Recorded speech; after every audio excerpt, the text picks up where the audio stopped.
ಎಲ್ಲ second PU ವಿದ್ಯಾರ್ಥಿಗಳಿಗೆ ಹಾಗೂ ನಿಮ್ಮ ಪೋಷಕರಿಗೆ ಸಿದ್ಧಗಂಗಾ ವಿದ್ಯಾಸಂಸ್ಥೆ ಪರವಾಗಿ ಈ ಒಂದು ಐತಿಹಾಸಿಕ ರಿಸಲ್ಟ್ಸನ್ನು ಪ್ರೊಡ್ಯೂಸ್ ಮಾಡಿರೋದಕ್ಕೋಸ್ಕರ ಅಭಿನಂದನೆಗಳು.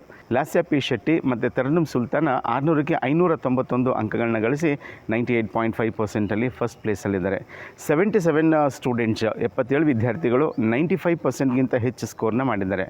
90%ಗಿಂತ ಹೆಚ್ಚು ಸ್ಕೋರ್ ಮಾಡಿರ್ತಕ್ಕಂಥ ಸ್ಟೂಡೆಂಟ್ಸ್ನ ಸಂಖ್ಯೆ 380 ಇದೆ. ಹಾಗೆಯೇ ಡಿಸ್ಟಿಂಕ್ಷನಲ್ಲಿ 612 ವಿದ್ಯಾರ್ಥಿಗಳು ಉತ್ತೀರ್ಣಗೊಂಡಿದ್ದಾರೆ.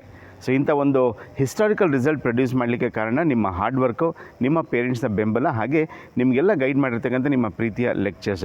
ಈ ಸಂದರ್ಭದಲ್ಲಿ ನಾನು ಈ ರಿಸಲ್ಟನ್ನು ಸಂಸ್ಥೆಯ ಸಂಸ್ಥಾಪಕರಾದ MS ಶಿವಣ್ಣವ್ರಿಗೆ ಅರ್ಪಿಸ್ತಾ, ಹಾಗೆ ಈ ಸಂಸ್ಥೆಯ ಮುಖ್ಯಸ್ಥರಾಗಿರ್ತಕ್ಕಂಥ ಜೆಸಿನ್ ಡಿಸೋಜಾ ಮೇಡಮ್ ಅವ್ರಿಗೂ ಹಾಗೂ ನಿಮ್ಮ ಎಲ್ಲ ಪ್ರೀತಿಯ ಲೆಕ್ಚರ್ಸ್ಗೆ ನಾನು ಈ ಸಂದರ್ಭದಲ್ಲಿ ಹೃತ್ಪೂರ್ವಕವಾದ ಅಭಿನಂದನೆಗಳನ್ನ ಸಲ್ಲಿಸ್ತೇನೆ. ಸ್ಟೂಡೆಂಟ್ಸ್, ನೀವೀಗಾಗಲೇ ತುಂಬ ಚೆನ್ನಾಗಿ ಸ್ಕೋರ್ ಮಾಡಿದಿರಿ. ಆದರೂ ಕೂಡ ಕೆಲವು ವಿದ್ಯಾರ್ಥಿಗಳಿಗೆ ಇನ್ನೊಂದು ಚೂರು ಮಾರ್ಕ್ಸ್ ಬರಬೇಕಿತ್ತು, ಇನ್ನೊಂದು 4-5 ಮಾರ್ಕ್ಸ್ ಬಂದು ನನ್ನ 90% ಆಗ್ತಾಯಿತ್ತು, ನನ್ನ 95 ಆಗ್ತಾಯಿತ್ತು, ಡಿಸ್ಟಿಂಕ್ಷನ್ ಆಗಿದ್ರೆ ಚೆನ್ನಾಗಿತ್ತು ಅಂತ ಅನಿಸಿದ್ರೆ ನಿಮಗೆ 2-3 ಅವಕಾಶ ಇದೆ. ಒಂದು, ನಿಮಗೆ ಮಾರ್ಕ್ಸಲ್ಲಿ ಏನೋ ಕಡಿಮೆ ಆಗಿದೆ ಅಂತ ಇದ್ದರೆ ರೀಟೋಟ್ಲಿಂಗ್ ಹಾಕ್ಬೋದು. ಇಲ್ಲ ನಾನು ಇನ್ನೊಂದು ಸಲ ರಿವ್ಯಾಲ್ಯೂಯೇಷನ್ ಮಾಡಿಸ್ಬೇಕು ಅಂತಿದ್ದರೆ ಪೇಪರ್ನ ರಿವ್ಯಾಲ್ಯೂಯೇಷನ್ ಮಾಡಿಸ್ಬೋದು.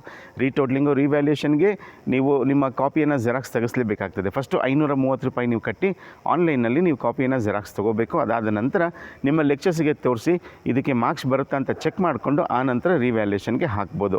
ನಿಮಗೆ ಪೇಪರ್ ಬಂದಾಗ ಟೋಟ್ಲಿಂಗಲ್ಲಿ ನೇರವಾಗಿ ಮಿಸ್ಟೇಕ್ ಇದೆ ಅಂತಾದರೆ ನೀವು ರೀಟೋಟ್ಲಿಂಗ್ ಹಾಗೇ ಹಾಕ್ಕೋಬಹುದು. ಸೊ ಮಾರ್ಕ್ಸ್ ಕಡಿಮೆ ಆಗ್ಬೋದು ಅನ್ನೋಂಥ ಆತಂಕ ಇರಲ್ಲ. ನೀವು ಜೆರಾಕ್ಸ್ ಕಾಪಿ ತಗೊಂಡು ಮುಂದುವರಿಯುವಂಥದ್ದು. ಇನ್ನೊಂದು, ಇಂಪ್ರೂವ್ಮೆಂಟ್ ಎಕ್ಸಾಮ್ಸ್ ಕೊಟ್ಟಿದ್ದ ಗೌರ್ಮೆಂಟ್ ಈ ಸರಿ, ಹಾಗಾಗಿ 29th ಆನ್ವರ್ಡ್ಸ್ ನಿಮಗೆ ಸೆಕೆಂಡ್ ಎಕ್ಸಾಮ್ ಸ್ಟಾರ್ಟ್ ಆಗುತ್ತೆ. ಈ 14ನೇ ತಾರೀಕು ಅದಕ್ಕೆ ಲಾಸ್ಟ್ ಡೇಟ್ ಕೊಟ್ಟಿದ್ದಾರೆ, ನೀವು ಅದಕ್ಕೆ ರಿಜಿಸ್ಟರ್ ಮಾಡ್ಕೊಳ್ಳಿಕ್ಕೆ.